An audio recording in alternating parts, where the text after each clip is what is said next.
नमस्कार दोस्तों, आज की कहानी का शीर्षक है सकट चौथ व्रत कथा। सकट चौथ की कहानी। सकट चौथ पर भगवान गणेश जी की पूजा अर्चना करने से सुख समृद्धि की प्राप्ति होती है। सकट चौथ व्रत कथा। हिंदू धर्म सकट चौथ का विशेष महत्व है। हर साल माघ माह के कृष्ण पक्ष की चतुर्थी तिथि के दिन सकट चौथ का त्योहार मनाया जाता है। इस तिथि को तिल चतुर्थी, संकष्टी चतुर्थी और माघी चतुर्थी भी कहा जाता है। इस साल सकट चौथ का व्रत 6 जनवरी को रखा जाएगा। शास्त्रों के मुताबिक सकट व्रत में गणेश पूजन के साथ साथ प्रभु को गुड़ और तिल का भोग लगाने का भी खास महत्व होता है। इससे दुखों का अंत होता है और जीवन में सकारात्मकता आती है। महिलाएं इस दिन व्रत रखकर संतान की दीर्घायु का वरदान मांगती है। इस दिन निर्जला व्रत महिलाएं रखती हैं, लेकिन ये उपवास बिना व्रत कथा को पढ़े अधूरा माना जाता है। आइए जानते हैं व्रत कथा के बारे में। पहली व्रत कथा, सकट चौथ व्रत कथा। एक दिन माता पार्वती नदी किनारे भगवान शिव के साथ बैठी थीं।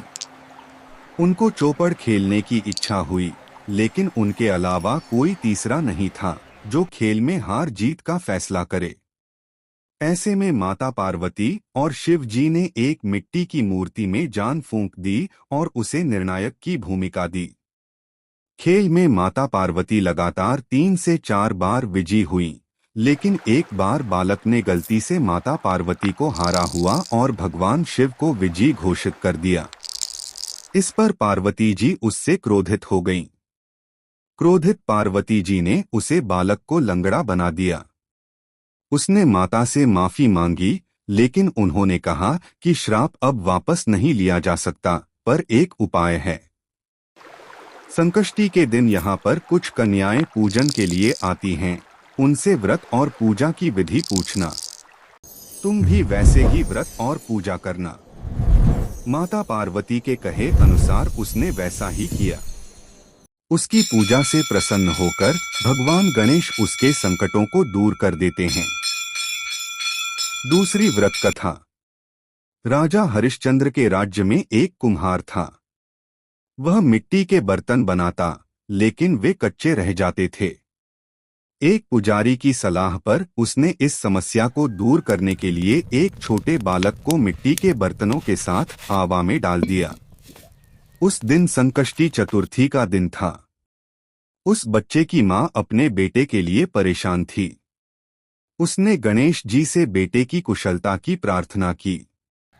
दूसरे दिन जब कुम्हार ने सुबह उठकर देखा तो आवा में उसके बर्तन तो पक गए थे, लेकिन बच्चों का बाल बांका भी नहीं हुआ था। वह डर गया और राजा के दरबार में जाकर सारी घटना बताई। इसके बाद राजा ने उस बच्चे और उसकी मां को बुलवाया तो मां ने सभी तरह के विघ्न को दूर करने वाले संकष्टी चतुर्थी का वर्णन किया। इस घटना के बाद से महिलाएं संतान और परिवार के सौभाग्य के लिए सकट चौथ का व्रत करने लगीं। अगर वीडियो पसंद आई हो तो लाइक करें और चैनल सब्सक्राइब करें। धन्यवाद। जय श्री गणेश। वक्रतुंड महाकाय, सूर्यकोटि समप्रभ, निर्विघ्नं कुरु मे देव, सर्वकार्येषु सर्वदा।